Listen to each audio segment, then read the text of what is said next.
My people in the East, yo, you gotta wake up. Midwest, dirty South, yo, you gotta stand up. All my homies in the West, yo, you gotta wake up. Wake up, wake up, wake up, wake up. Wake up, wake up, wake up, wake up. Wake up, wake up. Wake up, everybody, no more sleeping in bed. No more backwards thinking, time for thinking ahead. The world has changed so very much from what it used to be. There's so much hatred, war and poverty. Wake up, all the teachers, time to teach a new way. Maybe then they'll listen to what you have to say. They're the ones who's coming up. The world is in their hands. When you teach the children, teach them the very best you can. Scream peace, do we mean it? Can you feel it when we scream it out loud? Do you believe that we need it? Do you believe that it could get right? Do you believe that the children of the world deserve a good life? Well, if you do, it's time to wake up your mind. We can make it better, and I know it might take some time, but we gotta start somewhere. How about with you and me? From us it goes to others, then we'll have our unity. Wake up, all the doctors make the old people well. They're the ones who suffer, who catch all the hell. But they don't have so very long before the judgment day. So won't you make them happy before they pass away? Wake up, all the bills. Good morning, everyone. Sorry we had to shut the music off, but we do need to get started. I am happy to be the first one to welcome you to this month's All In and Ready webinar hosted by our very own California Student Aid Commission. I'm Kristen Tremarchi. I am part of the executive office team at CSAC, and we are so pleased to have you here with us this morning. I'm also thrilled to see so many of you using the chat to share your school site and location with us. Please keep that going. Today, we'll be hearing information and discussion about this month's focus on immigrant families, and undocumented students. If we can move to the next slide, please.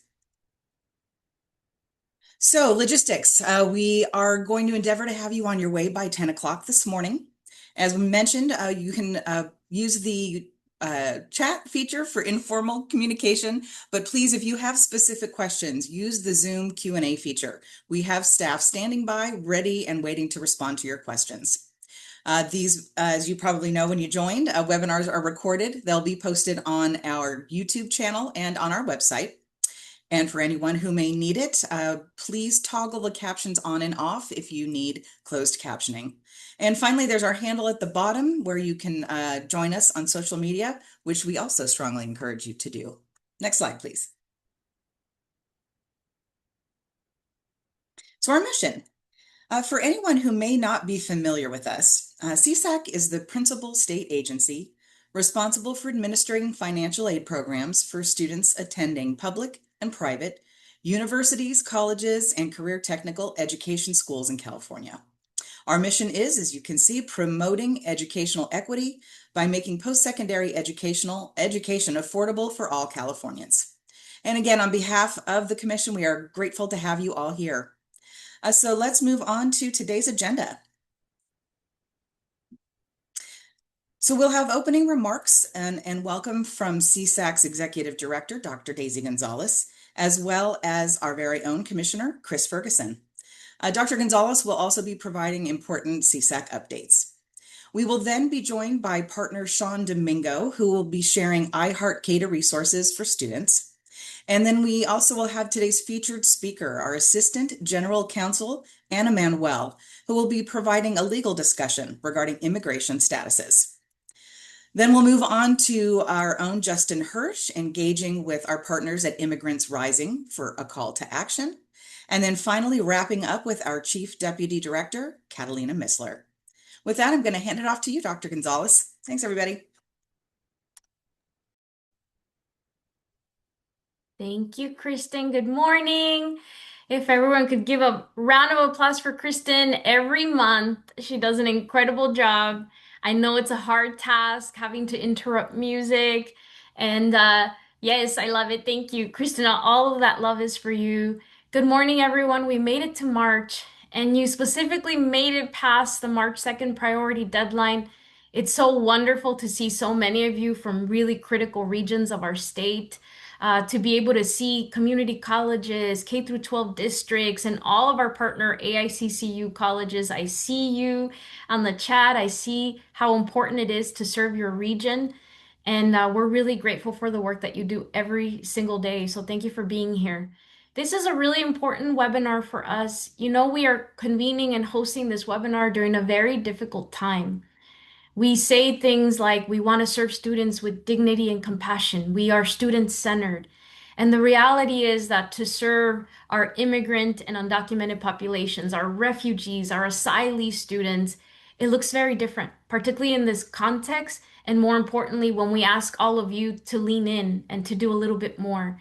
And so today, when we say we are serving students with dignity and compassion, it has to start by seeing the students, the families, the staff, the educators who are pushed into the shadows of our society. You all know that recent global and national contexts make this work a lot harder, but life is even harder for these students and families. So we are here today to not just affirm that the dreams of all students are possible, but to intentionally educate ourselves and to lean in and partner to support immigrant families and undocumented students. That's what today's webinar is about. So we're going to learn not just about what is legally possible for these students so that we can affirm their dreams. We're going to lean in and showcase partnerships and encourage all of you to partner, particularly with Immigrants Rising. And so I'm really grateful to have a former CSEC staff member, Daniela, who is here representing Immigrants Rising. Special thanks to them. Special thanks to the community colleges who are here representing loudly through our CASFA president, Sean Domingo, a proud financial aid director of San Joaquin Delta College, and our very own commissioner, Chris Ferguson. I also want to especially thank our team, of course, our Chief Deputy Catalina Missler, our staff, Justin, who is new to our team but is doing incredible work, and a very special thank you to Ana Manuel, our Assistant General Counsel here at CSAC, who will carry the majority of today's presentation and who is an expert in this work. With that, though, I do want to lean in and ask you to welcome our commissioner, Commissioner Ferguson. This is his first webinar with all of you, but he's not new to higher education and not new to state work. He is a governor's appointee, a representative of the California Community Colleges. He was appointed in 2025, and he currently serves as the Executive Vice Chancellor of Finance and Strategic Initiatives at the California Community Colleges Chancellor's Office, where he oversees really critical departments: Finance and Facilities Planning Division, Government Relations, and anything related to technological initiatives that impact 116 community colleges in our state. I mentioned he's not new to state government or anything related to student success, really. Before this, he served us, all of us, at the Department of Finance. He was the program budget manager. He was the primary developer, for those of you in K through 12, for the student center funding formula at community colleges and for the local control funding formula for K through 12. He also helped develop our state's strong workforce program and has impacted higher education in ways that we can't even describe in detail today. But what I can tell you is he was very much at the center of all of the compacts between the University of California, the California State University, and our state. His expertise is not just a deep reflection of his expertise in fiscal policy and governance structures, but he's able to do that in connection back to student success. He's a proud UC Riverside alum, and he's here to welcome you on behalf of the California Student Aid Commission. Welcome, Commissioner Ferguson. Dr. Gonzalez, good morning and welcome to the California Student Aid Commission's All-In and Ready webinar series supporting immigrant families and undocumented students.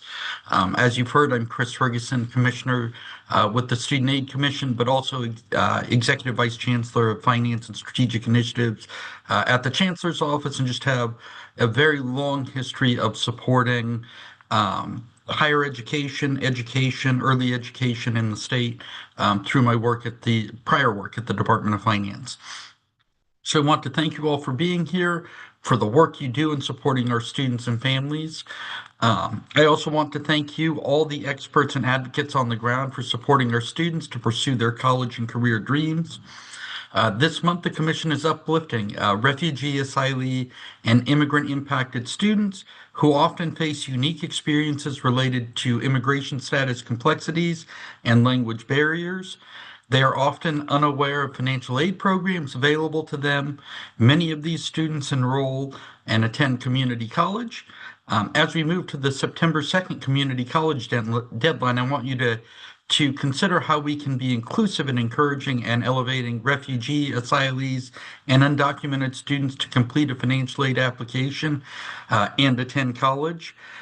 This is particularly a topic that's important to me coming from an immigrant family. So, my grandfather immigrated to this country. He became a citizen first under the Clinton administration, but was able to convert his residency status under the amnesty program that was put forward by then President Ronald Reagan. So I have a long history. I understand a lot of the impacts that our community face, as well as, I have personal experience. My mom was that one person who had an opportunity to go to a university, but had to forego that to support her family. Her dad, my grandfather, just couldn't work at the dairy any longer. He was pulling doubles, and that means that our work today helps lift up families. It helps lift up those students, and it helps make a difference. So I want to thank our partners. Our partner speakers today, Sean Domingo, President of the California Association of Student Financial Aid Administrators, and Daniela Rodriguez, our Policy Advocacy Senior Manager at Immigrants Rising, who will share their insights and best practices in serving their communities. Both CASFAA and Immigrants Rising have been key partners for the Student Aid Commission, especially this year with the launch of the iHeart CADA campaign, a campaign to tackle fear, lack of information, and confusion that prevents too many eligible students from applying for the California DREAM Act. Please encourage students and families to apply for financial aid using the FAFSA or the California DREAM Act application and let them know it's safe to complete. The Commission remains student-centered and a resource to help financial aid professionals, students, and families make informed decisions on financial aid. We are here to help you. Before I return it back to Executive Director Dr. Gonzalez, just a very quick shout out to Georgina from Galt High School, who I saw in the chat. That is my home high school. I graduated from there. Keep up the great work in that district. And with that, I will turn it back over to Executive Director Dr. Gonzalez. Thank you, Commissioner Ferguson. And I love hearing your story. This is why we do the work. I also love seeing all the chats and all the communities and folks proudly saying, my student met that March 2nd deadline. So thank you. Thank you for your work. And Commissioner Ferguson, thank you for joining us today. Well, colleagues, I see many of you celebrating and affirming that your students met the March 2nd deadline. And so I want to pause here and kind of celebrate that with you. I just have 4 very important slides to share with you. These are the updates from the California Student Aid Commission. And then we're going to pivot straight to rolling up our sleeves to learn about not just immigrants and undocumented students, but asylee and refugee rights and their rights to have access to higher education and financial aid.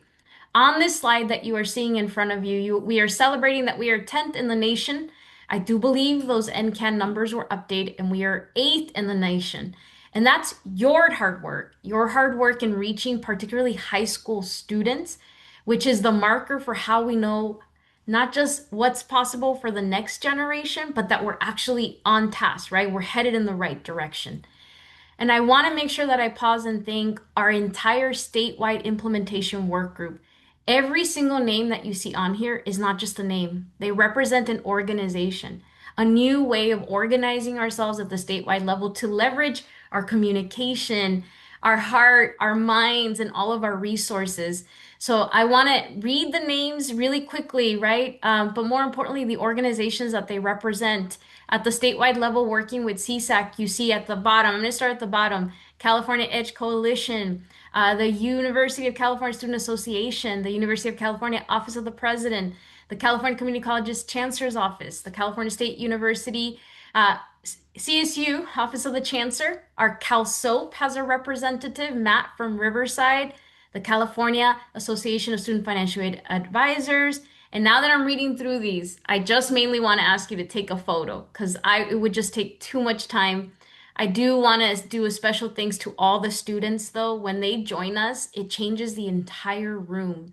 And so I want to encourage you to take a photo, say thank you to these folks because they are the ones meeting on a monthly basis. And they are not just advising us, but they're doing the work alongside all of us, doing the social media campaigns, hosting additional events. When we share our data with them, we typically show them on a monthly basis, hey, this district is falling behind, or hey, this region hasn't even met 10%. How do we get there? How do we go and help them? This is that team for us at CSAC, and we're really grateful to our statewide implementation work group. If I had a drum roll, we would do that now, and then we would go to the next slide. So these folks, for us, are our partners. This is how we all collectively have done. So since March 2nd, your high school application data looks something like this. This is incredibly good news for us here in California. It sets us back on track.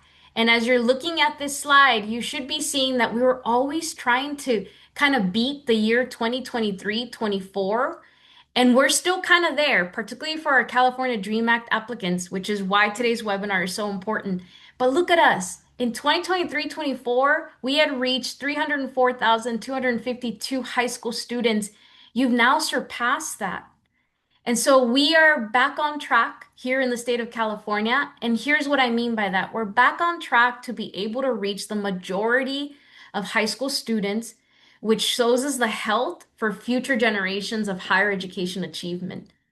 However, we also look at that orange line at the bottom. We see that our California Dream Act applicants continue to stay stagnant. In fact, really big losses, not a surprise to any of us. But this data should both encourage us to keep going as well as bring up concern for all of us if we weren't already concerned. So right now you're seeing high school students have completed 5,822 California Dream Act applications. And so for us here at the California Student Aid Commission, we're focused on making sure that we can still reach those high school students by September 2nd. So if you go to the next slide, please.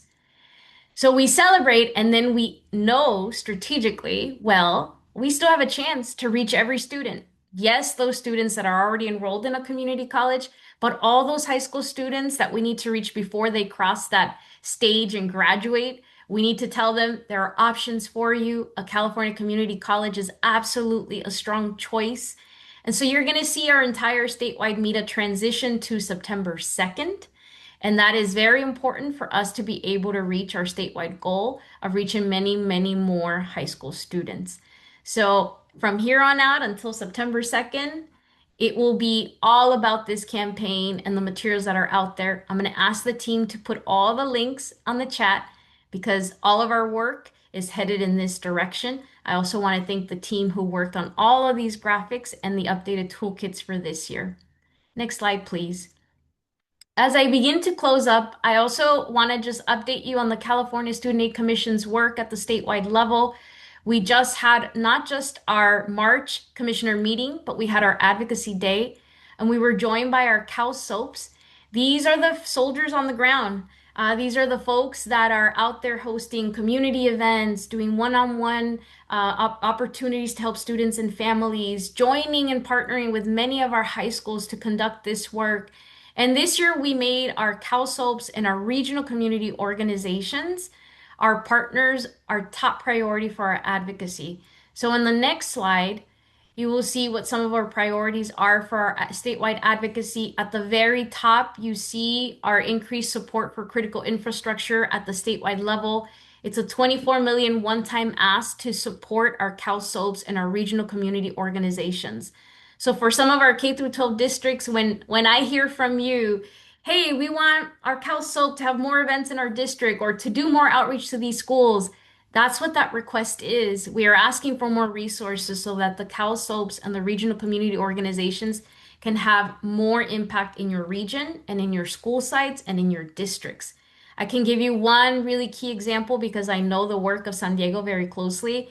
They have 5 permanent staff, 30 student mentors around the region, and they serve everything from San Diego County all the way to Imperial Valley. If you know anything about this part of California, that's a lot of mileage to cover with 5 permanent staff and 30 student mentors. So that's what that $24 million ask is. 2.2 million for the California Student Aid Commission, particularly in our IT infrastructure, legal services, and our auditing team. This is very much about cybersecurity and better working with all of our institutions to make sure that dollars reach our students. And I will ask the team to put a link to any materials that we have for our advocacy and just elevate two things on here so that I can get to our next speaker. We are focused on building affordable pathways. So you all know we have Workforce Pell headed our way. For our colleagues in community colleges, you stand to greatly benefit from some of these federal dollars, but you also have an incredible tool for your students here in California, and that's called the Cal Grant C. This year, we are asking for modernization in the language, particularly because many of the community colleges started to innovate. They started to create shorter programs, get students into the workforce a lot faster. But it's a cap program. Right now in the state, we're only allowed to serve 7,761 award students. So our advocacy is asking for us to modernize the language to keep up with the work of our innovators on the ground and to be able to double the amount of awards that we could give across the state. We also have key advocacy around the Cal Grant Transfer Entitlement. These are students that are transferring from a community college to a four-year college or university. The one challenge is the age gap. So, meaning the cap is right now set at the age of 28. We are asking that it be expanded, particularly to the age of 30.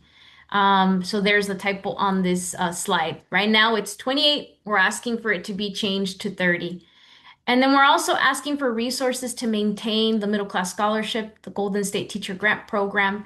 And at the very bottom, I mentioned it here, but I'm going to ask Daniela and Justin to spend a lot more time later on in today's webinar, but really key language so that we can better support our undocumented students and our Dreamer students, particularly through two vehicles. Number one, making sure that California's financial aid application stays protected and an option for students, and that the Dreamer Incentive Grant Program is a program that can better serve our students across our state, particularly in real time. I know we've talked about it here in prior webinars. With that, I want to do a quick pulse check. I know Sean Domingo was running late, so if he's not here yet, Sean Domingo is the president of the California Association of Financial Aid Administrators. He is a financial aid director at San Joaquin Delta College, and you all know on the ground, anything happens, an emergency happens, that takes top priority. But if he had been here, he would have probably shared with you that his organization was a key partner in our I Heart California Dream Act application campaign. Those are all the campaign stickers and flyers that you see in partnership with Nancy and Immigrants Rising. And so we want to thank them for their partnership and leadership. I do now want to hand it over to our Assistant General Counsel, Ana Manuel, if we could go to that slide, because she is the main part of educating us and energizing us, particularly as we seek to help more asylum and refugee students. So welcome, Anna. Thank you, Dr. Gonzalez. Thank you, everyone, for attending. As Dr. Gonzalez said, my name is Anna Manuel. I'm the Assistant General Counsel here at CSAC. And just a little bit about myself prior to this role. I was a staff attorney and the Director of Strategic Initiatives at the University of California Immigrant Legal Services Center.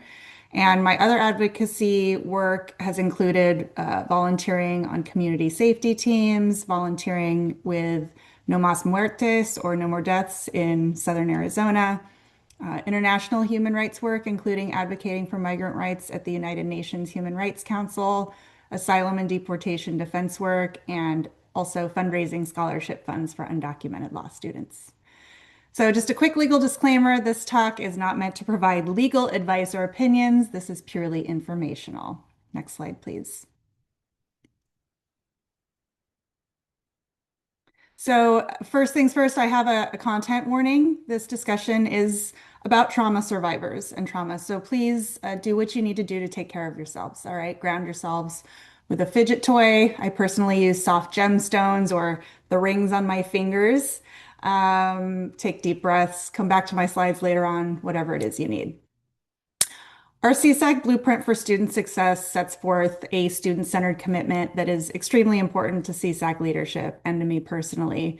Humanity with dignity and compassion is our collective goal as student success and college access professionals. Today, I'm providing a legal discussion about understanding humanitarian immigration statuses. Because immigrant students are not homogenous, because navigating financial aid and other academic systems necessitates compassion on our part as service providers in recognizing the logistical, psychological, emotional obstacle course that students may be facing. Which leads me to a quick anecdote. Just to exemplify what I'm talking about today, while I worked at UC Immigrant Legal Services, I ended up serving as a liaison between students and financial aid staff on many occasions, which was an awesome experience. It brought me to CSAC, right? To help clarify, student immigration status or lack of lawful status for purposes of financial aid. Right. And so there was one student who did not fully understand their status, which is not uncommon, and neither did the financial aid counselor. Right. So she was denied AB 540 and aid. And the student appealed. The appeals go to the Office of General Counsel who review, and the student was again denied because everything on record was, it was inaccurate. So the whole experience, one big misunderstanding, really bottomed out when a person communicating with the student included in the denial email some kind of terrible boilerplate language that the student could be reported to Homeland Security, right? But they will not be reported. And obviously the language terrified the student. And, procedurally, I ended up having to represent the student as their attorney and provide an official letter to the Office of General Counsel correcting the student's misinterpretation of their own status in order to resolve the issue, which it did, and the student was granted aid. But the student's experience was extremely challenging and, not exactly student-centered, and it could have been more compassionate, and it really stuck with me. And so that and other stories are why I'm particularly excited to present on this topic today. Next slide, please. So today, first, I will define some of the more common humanitarian immigration statuses and go over their respective financial aid eligibility. And after that, I will review barriers, best practices, and resources. And finally, I will end by flagging our I Heart California Dream Act tools. Next slide, please. Okay, jumping right in. People with refugee status have fled their country of origin based on persecution due to race, religion, nationality, membership in a particular social group, or political opinion. Refugees have been granted this status before arriving to the US, so they applied through a US consulate abroad and then entered the US. People with refugee status do have, quote unquote, lawful presence in the US, and refugee status provides a potential pathway to citizenship. People with refugee status are FAFSA eligible, also AB 540 eligible, and CADA eligible if they choose, if they're from a mixed status family, which is, a topic that we have gone through in other webinars. And we also have materials on our website for people to determine which application is best for them. Next slide, please. People with asylum and asylum pending have also fled their country of origin for the same reasons as refugees. The difference is that asylees go through the application process within the United States after arrival rather than before arrival. And then the difference between asylees and someone who with asylum pending is that an asylee has already been granted lawful immigration status, while someone with asylum pending is still going through the application or immigration court process. So both those granted asylum and those with asylum pending are considered lawfully present in the United States, but only those granted asylum have the secure pathway to citizenship at the moment, right? So importantly, lawful presence is not always the same thing as lawful status, right? So someone with asylum pending is lawfully present. They have work authorization in the US, but they do not yet have status. Okay, so there are some nuances there. And finally, people with asylum are FAFSA eligible, AB 540 and CADA eligible if from mixed status family. And those with asylum pending are AB 540 and CADA eligible, but not FAFSA eligible. Next slide, please. SIGIS, Special Immigrant Juvenile Status, is a form of protection for immigrant youth who have been abused, abandoned, or neglected by one or both parents, and for whom it would not be in their best interest to return to their country of origin. So people with SIGIS do have lawful presence, and SIGIS does provide a pathway to citizenship. And people with SIGIS are CADA and AB 540 eligible, not FAFSA eligible. And note that this immigration protection, while it must be sought before the youth's 21st birthday, it does not expire upon adulthood. So they carry SIGIS with them after 21. Next slide, please. Okay, people with U visas are survivors or family members of survivors of certain types of crimes who have reported the crime to police and cooperated with any investigation, and they also suffered harm as a result of the crime. And U visa holders have lawful presence, and the U visa does provide a potential pathway to citizenship. U visa holders are CADA and AB 540 eligible, but not FAFSA eligible. A couple of other statuses often discussed in the same space as the U are the T visa, which is survivors of trafficking, both sex trafficking and labor trafficking, and also VAWA, which is the Violence Against Women Act, which is for people regardless of sex or gender who are survivors of domestic violence perpetrated against them by a U.S. citizen or lawful permanent resident spouse, parent, or adult child. Next slide, please.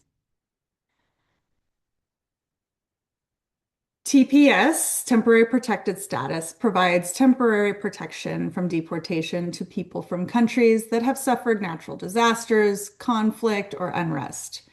The current federal administration has sought to terminate many TPS designated countries, and so being a TPS recipient can be extremely unsettling. And while TPS recipients are lawfully present, TPS does not provide a pathway to citizenship because it's considered temporary, even though people end up staying in the United States for decades on TPS. And TPS recipients are CADA and AB 540 eligible. They are not FAFSA eligible. Next slide, please. So the DACA program, Deferred Action for Childhood Arrivals, allowed people who entered the U.S. as children and continuously resided in the U.S. since 2007, along with other requirements, to receive protection from deportation and employment authorization. While DACA, unfortunately, has never been available to today's graduating high school seniors by virtue of both program guidelines as well as the multiple legal challenges against the program, many adult learners are still renewing their DACA. And note that DACA is actually not a humanitarian status by legal definition, but I wanted to include it, because we still see DACA students and people still ask about, DACA minted students.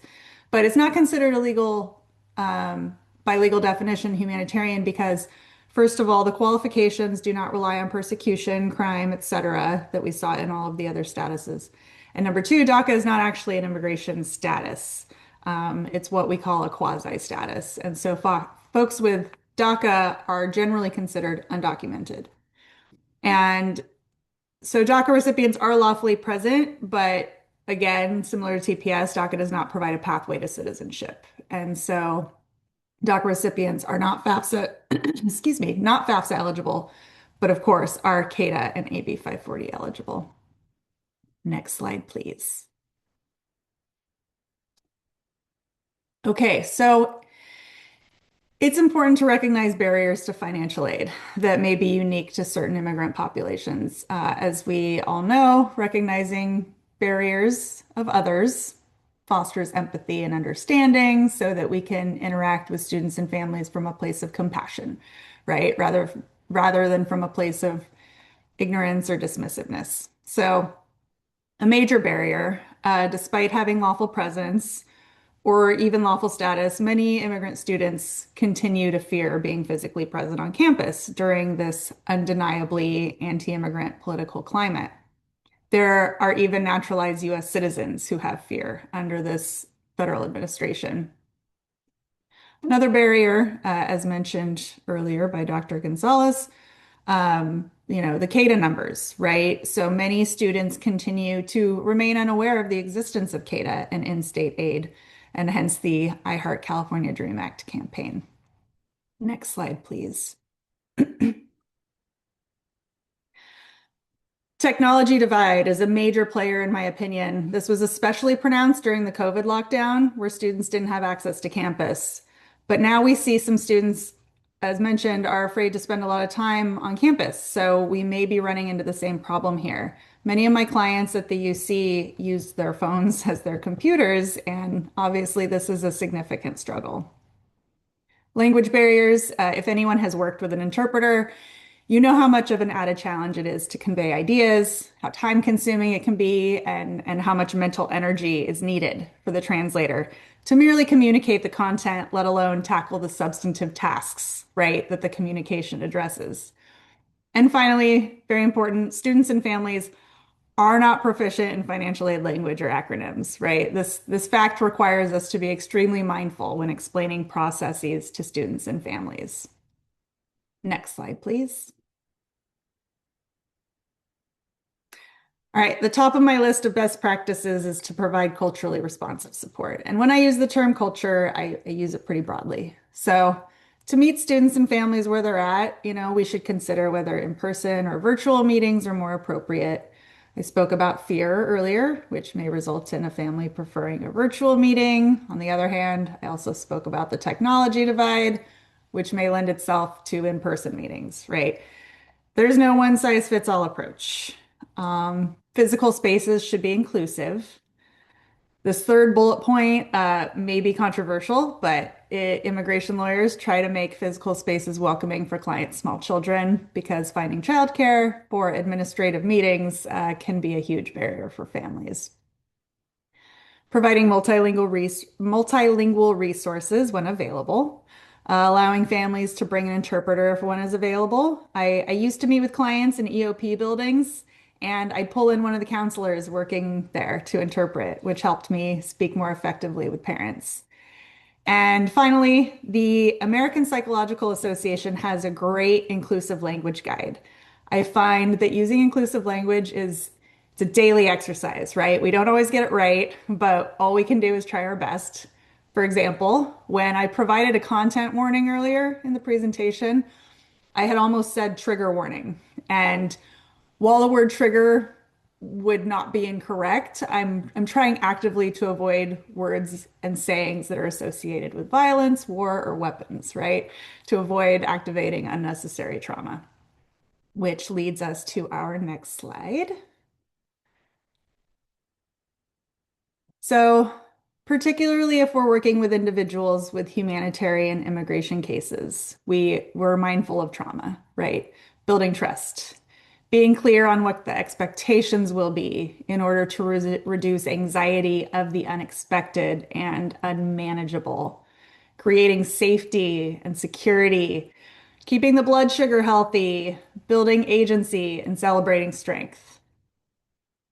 Next slide, please. And finally, recognizing our privilege and power dynamics, right? What effect am I having on the person in front of me? And what can I do to mitigate avoidance and foster an authentic exchange? Can I find common ground? Is it talking about your own children? Or in my case, my chickens? Going back to all of the best practices already discussed to foster a sense of safety and to uplift. Humanity with dignity and compassion, right? Next slide, please. All right, so we're closing in on it here. I just wanted to highlight a few of my favorite resources. First up, the Higher Education Legal Services Find Your Ally is where students can make appointments with immigration attorneys serving the CCCs and the CSUs.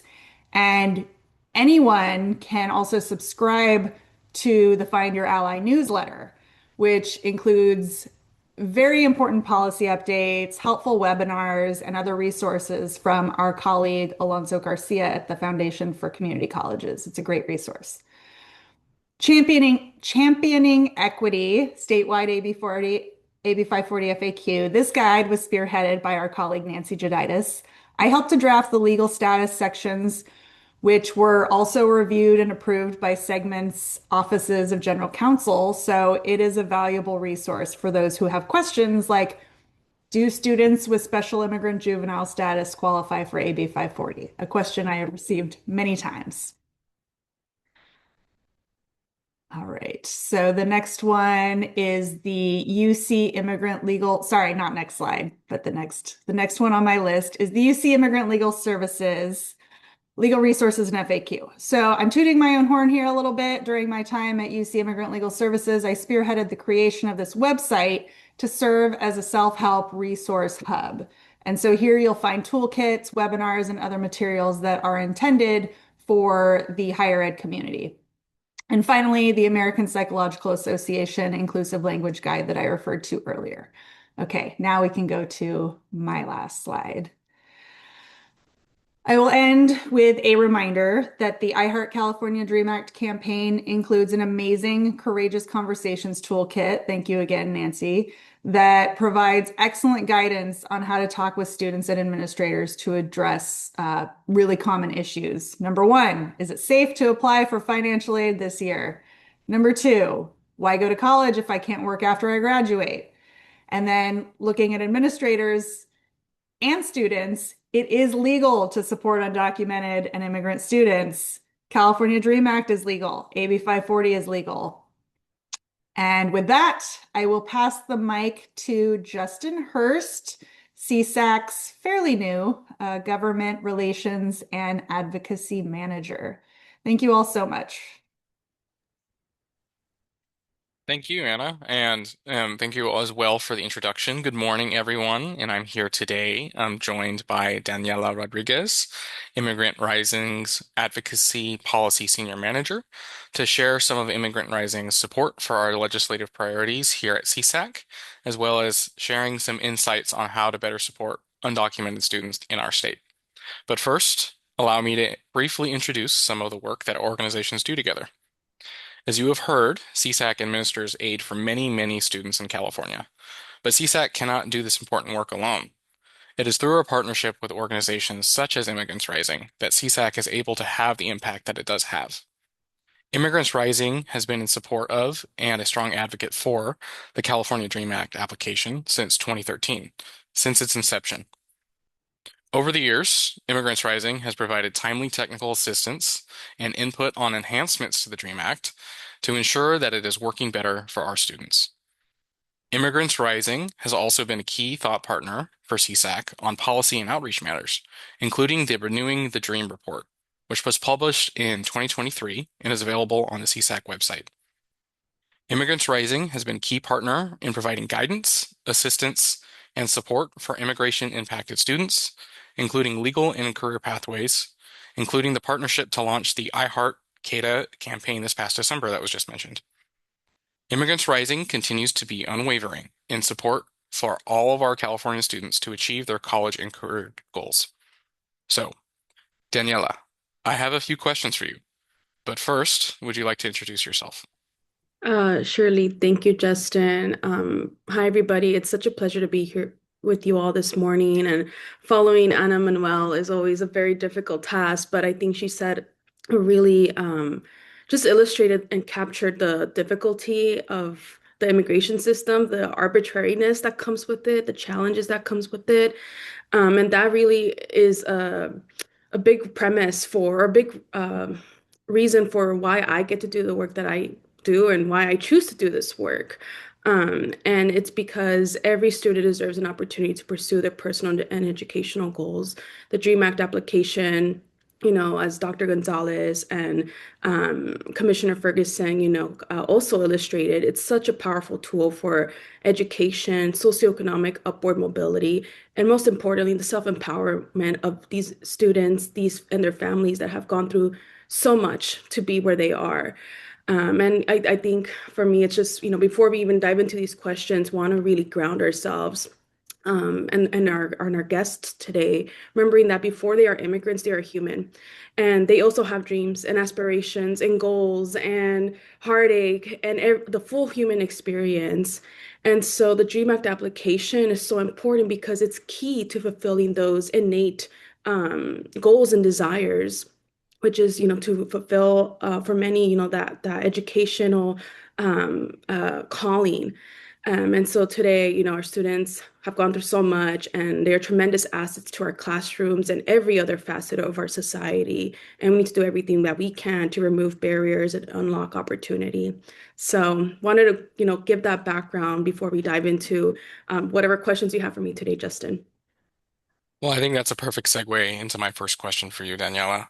And that question is, what are some initiatives that Immigrants Rising is looking forward to partnering with CSAC in this financial aid cycle?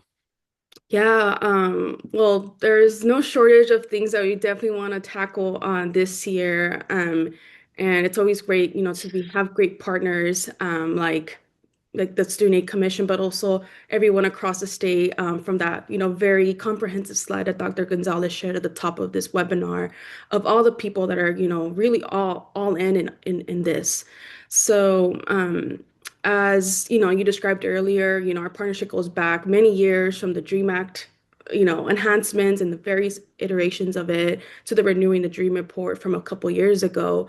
But it's important to also, I think, for me, acknowledge the fact that CSAC has brought us together today, but it doesn't stop here. And I have first hand experience having worked at the Student Aid Commission, knowing that all the public servants that are keeping immigrant students and families at the forefront of your programming and the operations each and every day. So I think one of the things that Immigrants Rising is most looking forward to, owning to one, is obviously continuing to uplift and advance the I Heart CADA campaign. I won't go into details because I think, it's such a, that deserves its own webinar. And I think we've had many iterations, but what's really important about this partnership is that it's not even just us, right? It's CSAC, Immigrants Rising, Institutional Solutions, CASFA, and all the organizations across the state. And that's what makes that campaign so powerful, is that it's unapologetically uplifting our DREAM Act and our DREAM Act students, to empower our immigrant students at a time when so many are working to silence and push them away. And we're rejecting that premise, and we're saying that visibility and clarity is important right now, and our students belong. So that is going to take a lot of effort, and we've done great work with that campaign up to March 2nd, but it doesn't stop there, right? So looking forward to continuing to build on that campaign together, because we all have different assets and we all have different connections. We all have different touch points with our community. So that's what is going to really bring it to life. And then the other partnership that I, on behalf of Immigrants Rising, we're really looking and energized by is to advocate for enhancements to the DREAM Act Service Incentive Grant Program, like Dr. Gonzalez mentioned at the top of the meeting as well, or the webinar as well. Won't go into specifics, but I think it's important to, share with the group like what we're trying to pursue here. And really the goal is to ensure that the program, the DREAM Act Service Incentive Grant Program, has a deeper and more equitable impact to meet the needs of our students in real time. The program is honestly it's very unique, and there's not a lot of other programs across the nation like it.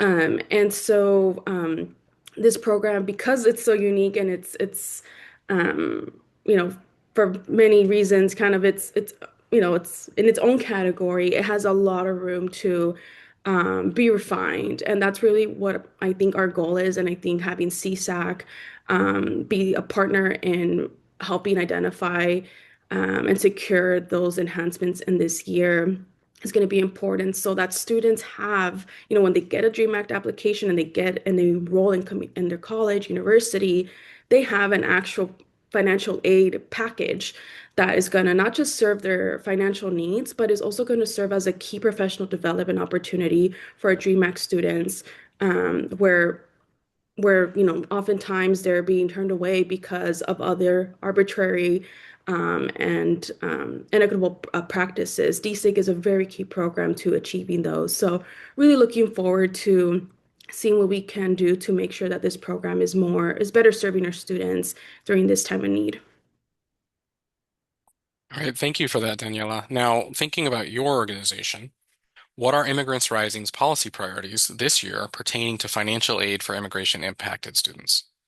Yes, at Immigrants Rising, this is just one of the core um, areas of focus for us, making sure that students not just have access to college, but an affordable college education. And so this year, there are three key higher ed priorities that we are pursuing, and would love the support of everyone on this call.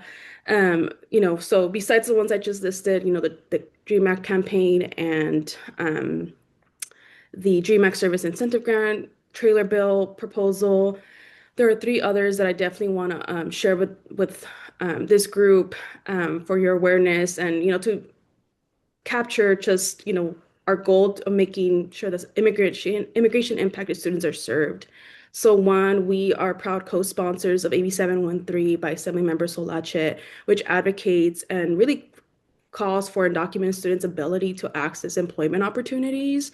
Financial aid is, such a foundation and need for our students, but we also really believe that there is a major missing puzzle to truly fulfill and unlock the California promise that they've been told of a college education for all, and that is actually having access to employment opportunities. And with this proposal, it's been backed by a strong legal theory. So definitely that is a top priority for us at Immigrants Rising. Happy to share any information with folks who may be interested in learning more about that proposal and how they can engage with us. And really, this is a student-led initiative. It's another example of a multi-faceted campaign. And that one, is really also centered and led truly by students. So that is one priority at Immigrants Rising for us. Another example of, or not an example, but another priority for us this year is to advocate for increased investments for on-campus support systems, including Dream Resource Centers, legal services, and financial aid, infrastructural support. It's not enough to tell students, go to college, apply for financial aid, go figure it out. Like that is not going to work, actually. We need to make sure that we are doing everything we can to, send our students into a system that's actually going to serve them, that's actually going to provide the wraparound services that they need to not just enroll, but to persist and succeed and graduate. And so in order to accomplish that, we need to invest in the ecosystem that is higher education financial aid, which includes Dream Resource Centers, legal services, and financial aid supports. And last but not least, we're also advocating this year for implementation, equitable implementation, well, twofold, supporting with the implementation of the California Education Interagency Council as established by AB 1098 from last year to ensure that there's equitable implementation of the Master Plan for Career Education. Major initiative from the state, want to make sure that undocumented students, immigrant students are not left behind in that initiative, and that they too have equal opportunities to those opportunities as set forth by that master plan, just like their peers. So those are the three other priorities that we're engaging on this year. All right, thank you, Daniela. And now my last question for you, thinking at a broad level and for the benefit of everyone on this call, is what can we do as partners, practitioners, and allies to ensure that refugee, asylum, and undocumented students feel safe and supported when applying for financial aid to pursue their education and career goals? Yeah, I will have that. This I could spend also a whole webinar on, but for the sake of time, I'll be as Hmm. brief as I possibly can here. And I think just starting with just acknowledging the moment that we're in, as Ana Manuel captured. It's a very difficult. I mean, that if you've ever worked with anybody or have gone through the system itself, it's incredibly challenging and emotionally difficult to go through. And so, and then on top of everything that's going on, right? And as a professional, people who are serving our students on a day-to-day basis, it's so easy to for us to also become discouraged and some days unmotivated because gosh, there's this other thing that now we have to figure out. But I say don't become numb to it because this means that people right now are actively being threatened to lose, if not already losing, their temporary status, right? Their visas that they've already been granted because, again, the arbitrariness that is immigration system in this country. And people are falling in and out of immigration statuses as a result of all that. And I mention this because what this means for us is whether you're a practitioner, an advocate, a policymaker, is that we have to be able to proactively support our students and families who find themselves at risk of this volatility. The best thing we can do for our students right now is to stay informed and ensure students are receiving accurate information and guidance. Um, so there are very concrete, I'll list some concrete actions you all can take to ensure that students feel supported by creating a system and infrastructure changes that are nimble, equitable, and inviting for immigrant students. One was already mentioned actually by Ana Manuel around utilizing and actually incorporating the AB 540 system-wide FAQ that Immigrants Rising has created and has updated in recent months and years, as well as our in-state tuition tool. Incorporating those into your curriculums, your programming, even your websites is going to be key to, again, making sure that students can readily access those resources in a very visible way. At Immigrants Rising, we also host promising practices roundtables, and we also have our Undocu Digest. Those are both great ways to keep up to date on all things higher education for immigrant students matters. All of this will be shared in a follow-up email from Sign Queen, I'm sure. And then last but not least, we also have an advising guide for how to support mixed status families.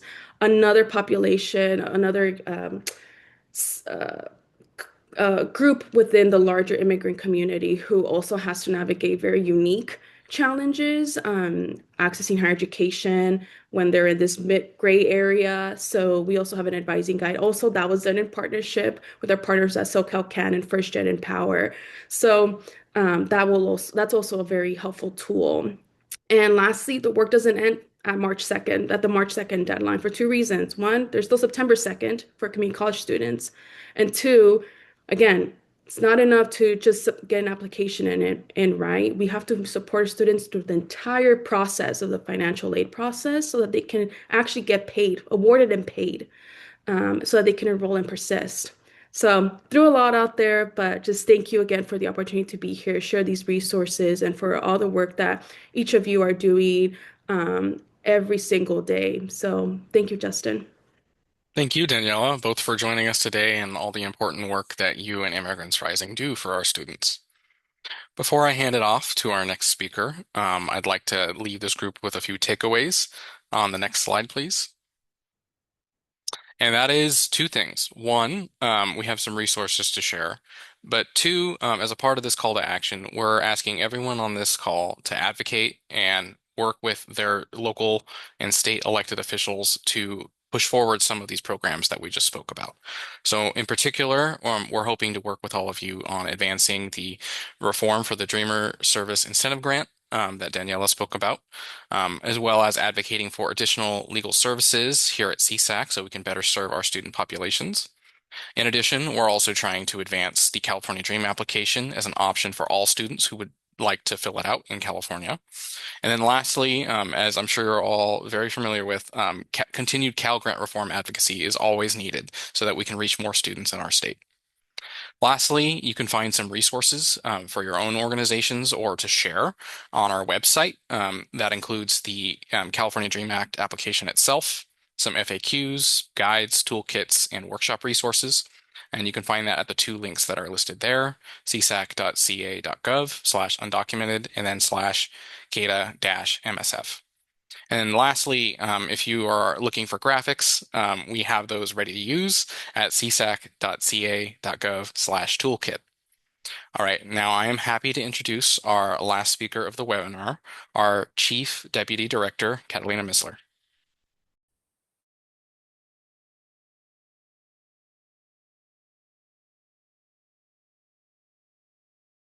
Catalina, you're muted. Thank you, everyone. I know that many of you may have to leave, but these are important reminders for you to use. So I just want to make sure that you have these as your resources. Next slide. So these are March must-have resources. Please, if you have not yet signed up for our resources and our special alerts, ground operations memo, executive office memos, we urge you to do that. These are important information that we provide to you of upcoming training and events is the one that we have already out there. The deadline application postponement for 26-27. If you have not learned yet what that's about, please make sure that you access these alerts and read and update yourself. And then all of our new Cal Kids reports and web grants. Next slide. Again, these are operations memos and special alerts that we have out there that provide all important information about what next steps are for late GPA appeals for students, the deadline postponement again requests, and then just the office memos that provide information about all of our toolkits that are out there. And many of those were already described by Justin. Next slide. Again, don't miss out. Please, if you have not yet joined and signed up for our listservs, please do so now and get this valuable information. You need to use this. You need to know. We need to share this information. It's so important that, we hear from many institutions and even campus administrators and financial aid counselors and principals about questions that are asked that we are already providing in these operation memos and these executive office memos. So please, if you haven't done so, spread the link and ask everyone if they want information and updated information to please sign up for our listserv information to get not only just the toolkits and resources that we have, but just real important information of what some next steps are and what to do for students that are asking questions. Next slide. And again, these reminders, our website, CSAC website for all of the resources, attend a free Train the Trainer or Cash for College workshop, or ask families to join and look at the dates that are listed on there for in-person webinars. Again, our listserv to receive the latest communications. And then to be able to track FAFSA and CADA submission rates, you all know that we have a race to submit dashboard. Please make sure that you continue to look at those numbers and schools around your area so that you can help and you can support and provide guidance to those schools that may be behind in the race. And again, we just finished the March 2nd deadline, but again, we have the September 2nd deadline. And again, I know many students and families who think that because March 2nd has passed and their student is going to a community college, they're not aware of the September 2nd deadline. So the March 2nd deadline, I think, has been promoted so much that we have to promote that September 2nd deadline for those students who are going to a community college. So please make sure that you continue to update students and families about the September 2nd deadline. Next slide. And again, our next webinar is Thursday, April the 9th, and it will be California Leading the Way, Unapologetic Advocacy for Student Success. And right now, as you see, I'm in the way of the door. I'm going to move aside. As you see that door and you see the students there, they have successfully completed and are out the door, or they are waiting to come in, and we shouldn't stand in the way. It is so important for us with these resources that you have that we've made available to you. Please use them. Please use all of the resources and the toolkits and just the information Continue to let students and families know. Again, there's a lot of students who haven't yet submitted their FAFSA or their CADA application. Please encourage them to do so. And with all this valuable information that you received today, please take that and share it with others, as well as just to continue to support our students and families in their journey. And it first starts with financial aid to be able to make that decision to attend college. So thank you very much for being here today and for all of the work that you do. We appreciate all of you. Thank you.